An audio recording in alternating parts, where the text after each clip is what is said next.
शरण मंगल शरण बोध शरण कमलेभ्यो सिद्ध मंगल बोध शरण कमलेभ्यो अत्र अवतर अवधवान स्मरण सर्वमंगलम ये मलगालम ओम ह्रीं शुद्ध मंगल लोकोत्तम शरण बोध शरण कमलेभ्यो नमः अर्घ्यं निर्वहामि ते स्वाहा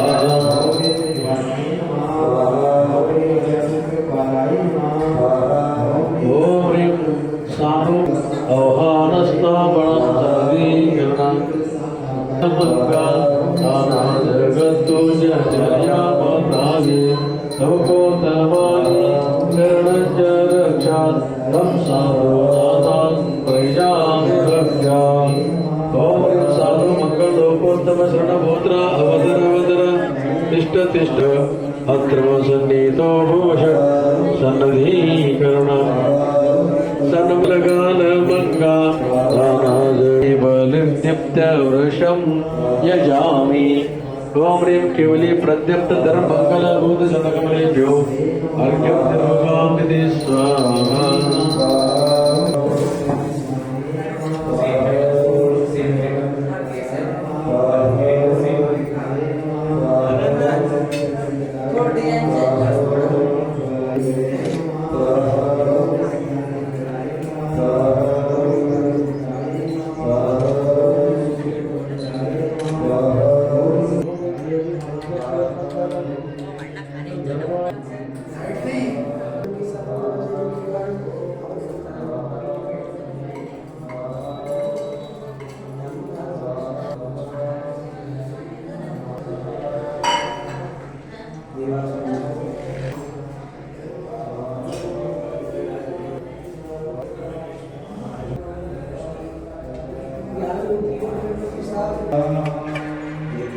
कालत्रयान् ओम ह्रीं जगत्त्रयवासनेतो भवजत्सन्नधीकरणं जय जय कृतान् कृताश्च भूदेश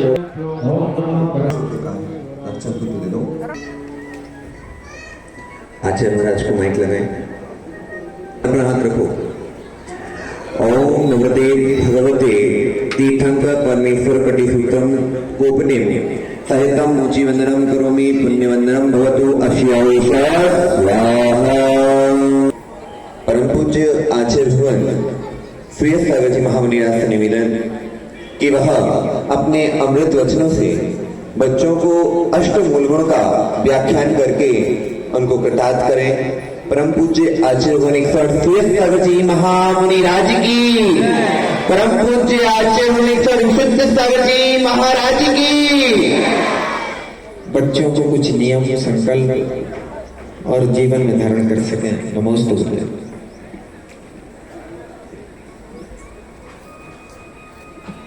ओम नमः सिद्धेभ्यः।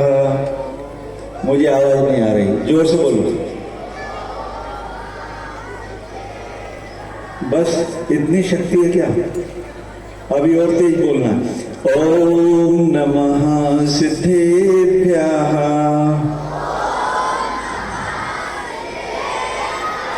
बस किसको नमस्कार कर रहे हो? सिद्धों को। तो सिद्धों तक आवाज जानी चाहिए। ओम नमः सिद्धेभ्यः।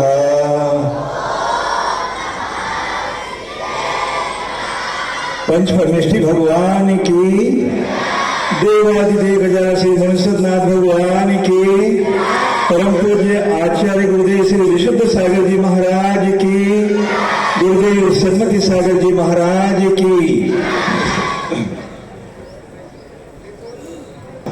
करो करो करो, रक्षाबंधन तो करो। हाँ, भव्य आत्माओं, आज जो सीन आप देख रहे हो यहाँ पर मंच के ऊपर,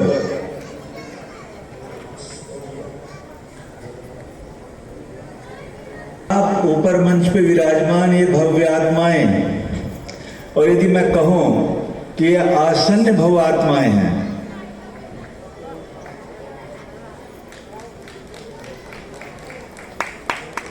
देखो पंडित जी, 5 मिनट में बोलूंगा केवल, तो 5 मिनट के लिए कार्य रोक लो, नहीं तो बच्चे सुनेंगे नहीं। बोला भैया,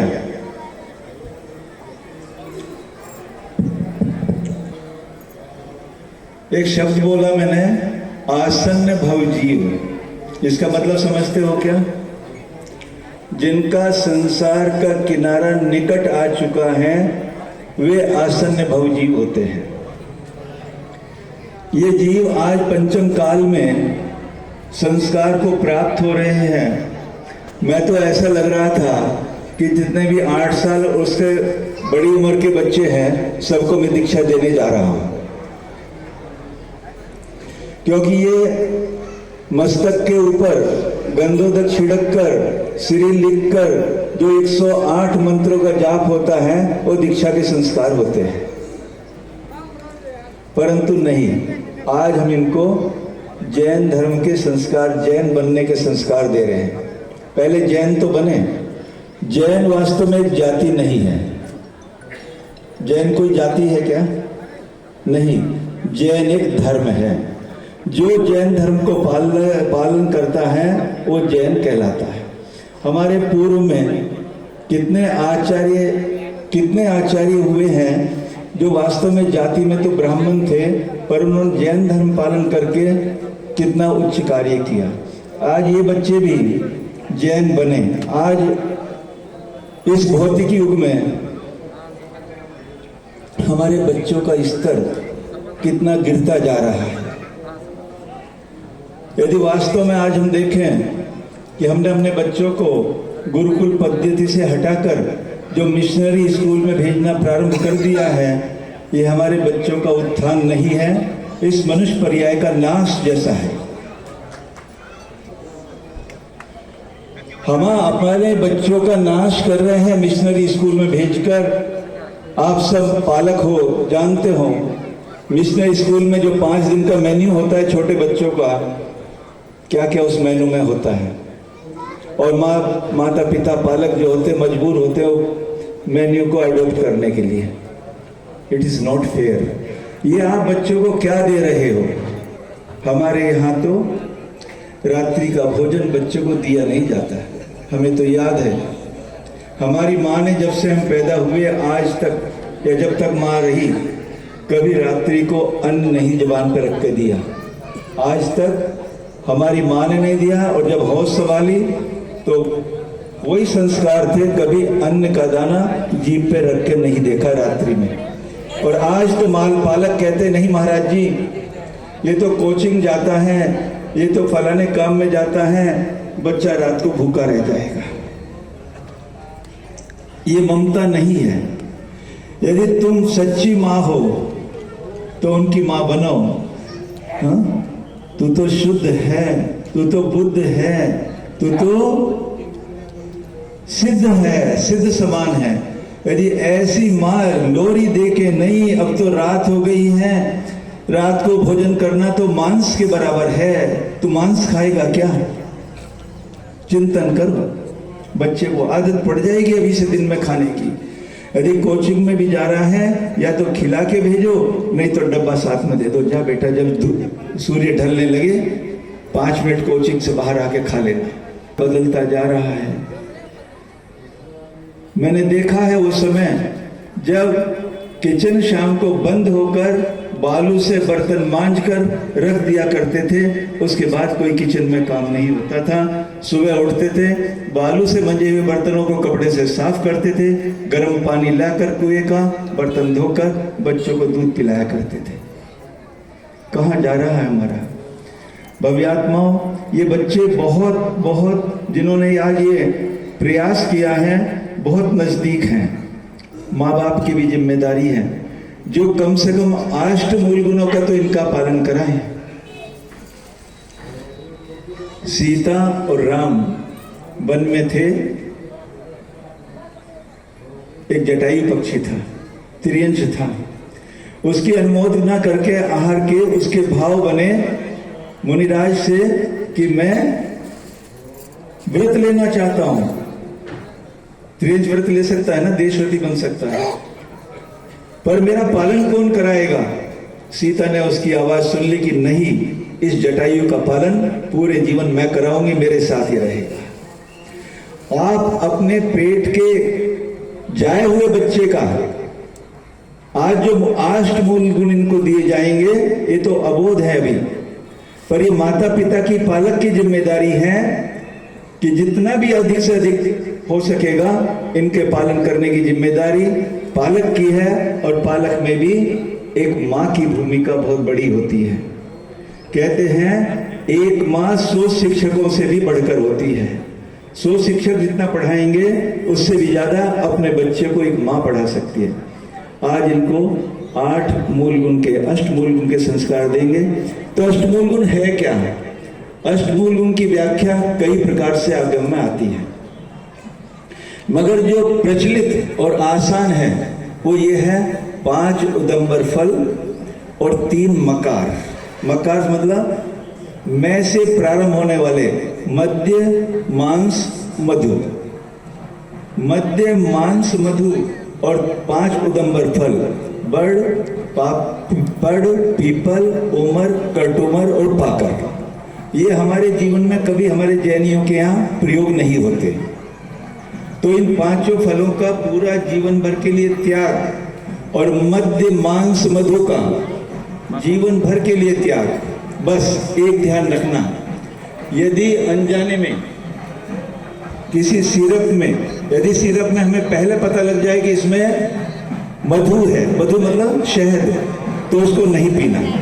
उसका अल्टरनेट है, सब्स्टिट्यूट है, शक्कर की चाशनी बनाकर उसमें दवाई आप ले सकते हो। शहद का प्रयोग जीवन भर मत करना। और मध्य माने शराब, शराब का तो कोई मतलब ही नहीं है, क्योंकि शराब यदि बनते हुए आप देख लोगे कितने जीवों की हिंसा होने के बाद वो शराब बनाई जाती है। तो जो जीवों की हिंसा बनके वस्तु आ रही है, क्या उसको सेवन करेंगे हम? नहीं। मांस के बारे में ये बात नहीं कि एक बार एक जीव को काटा उसका मांस बन गया, बस नहीं, ऐसा नहीं है। उस जीव के, उसी जाति के अनंतानंत जीव उसी समय उस मांस में उत्पन्न होते रहते हैं और प्रति समय उत्पन्न होते रहते हैं।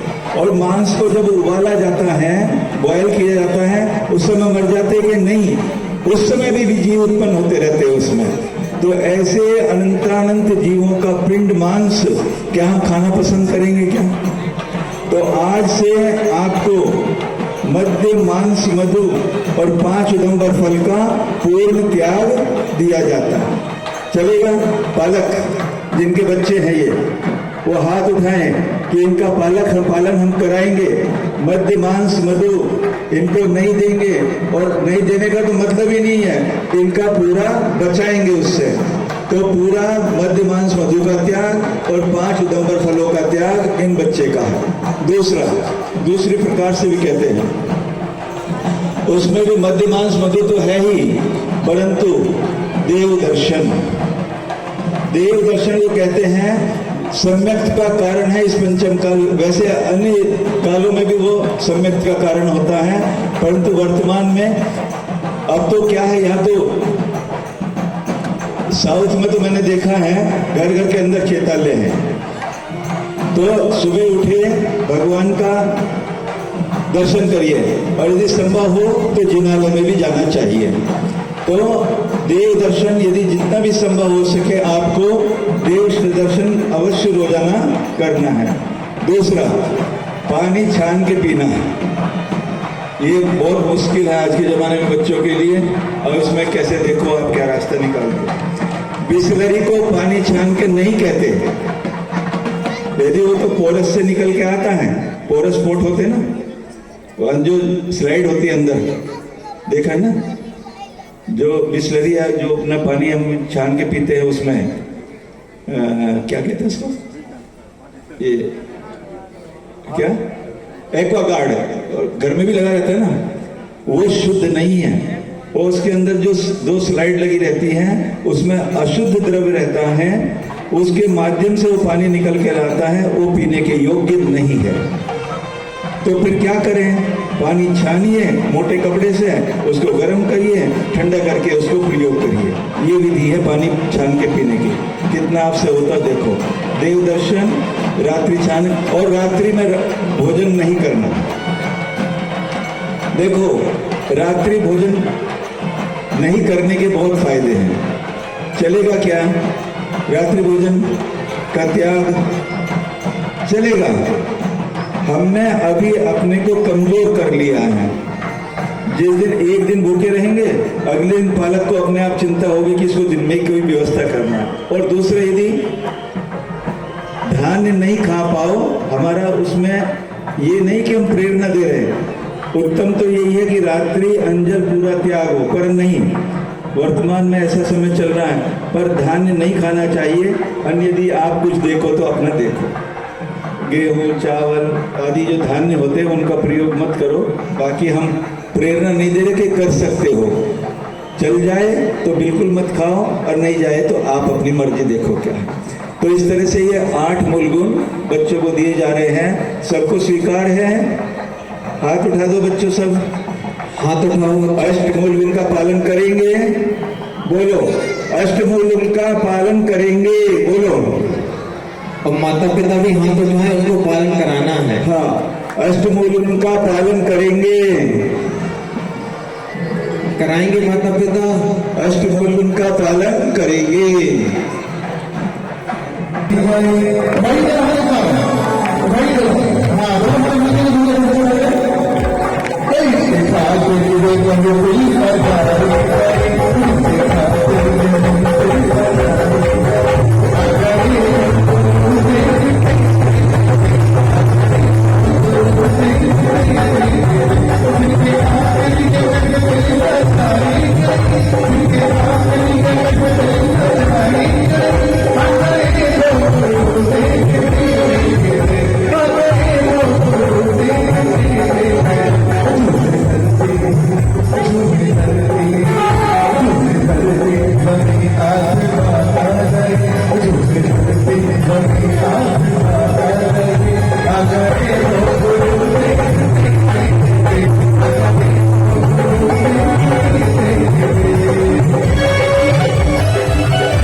और सबके हाथों में अच्छे भर दें, अच्छे पंचमेवा। पीयूष भैया गुरु जी को अष्टमूल गुणों का धारण आपने किया।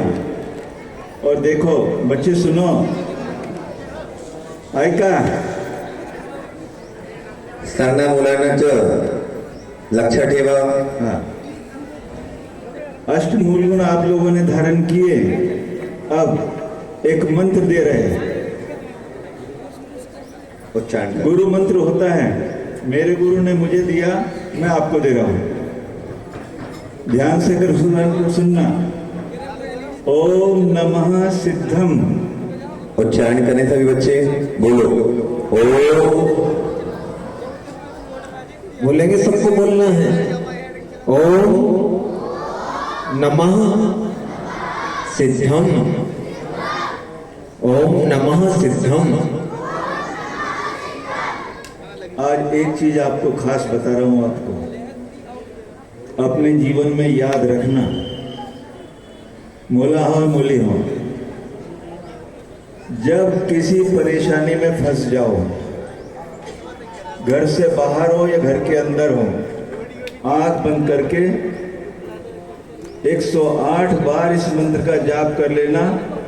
आंख बंद कर करना, आपकी जो आपदा थी आपके पास नहीं आ पाएगी, दूर भाग जाएगी। जीवन के किसी भी मोड़ पे हो, कहीं भी हो, जमीन में हो या आसमान में हो, समझ रहे हो ना? आसमान में मतलब फ्लाइट में हो, और फ्लाइट कभी क्रैश होने का समय आ जाए, इतनी शक्ति दी है गुरु ने इस मंत्र में। इस याद कर लेना, तुम्हारे साथ औरों का भी कल्याण हो जाएगा। क्या बात है, बहुत बड़ा। और पंडित जी सबके हाथों में द्रव्य दे दें।